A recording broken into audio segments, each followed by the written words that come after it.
புதுச்சேரி ராஜ்பவன் தொகுதி பாரதிய ஜனதா கட்சியின் சார்பில் அமைக்கப்பட்ட நீர்மோர் பந்தலில் பொதுமக்களுக்கு நீர்மோர் மற்றும் பல்வேறு பழ வகைகளை சட்டமன்ற உறுப்பினர் வி. பி. ராமலிங்கம் வழங்கினார். புதுவையில் கோடை வெயில் நாளுக்கு நாள் அதிகரித்த வண்ணம் உள்ளது.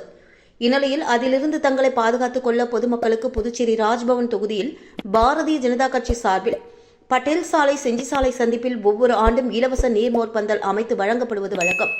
அந்த வகையில் இந்த ஆண்டு நீர்மோர் பந்தல் அமைக்கப்பட்டுள்ளது.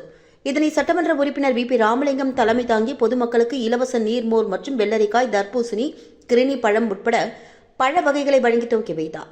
இதில் ராஜ்பவன் தொகுதியின் பாஜக தலைவர் நாகராஜன் முன்னிலை வகிக்க நிகழ்ச்சிக்கு சிறப்பு அழைப்பாளராக சட்டமன்ற உறுப்பினர்கள் அசோக் பாபு, சிவசங்கர் மற்றும் நகர மாவட்ட தலைவர் கிருஷ்ணராஜ், பொதுச் செயலாளர் பி. எஸ். கணேஷ், மூத்த அரசு வழக்கறிஞர் ராமலிங்கம் மற்றும் ராஜ்பவன் தொகுதியின் பாஜக பொறுப்பாளர் ஆனந்தகண்ணன் மற்றும் சீனிவாச பெருமாள், முன்னாள் நகர மாவட்ட தலைவர் மூர்த்தி, நகர மாவட்ட துணைத் தலைவர் ஆனந்தபாஸ்கர் மற்றும் ராஜ்பவன் தொகுதியின் பாஜக நிர்வாகிகள் பலர் கலந்து கொண்டு சிறப்பித்தனர். முன்னதாக சிறப்பு விருந்தினருக்கு சட்டமன்ற உறுப்பினர் வி. பி. ராமலிங்கம் பொன்னாடை போர்த்தி அனைவரையும் வரவேற்றார் என்பது குறிப்பிடத்தக்கது.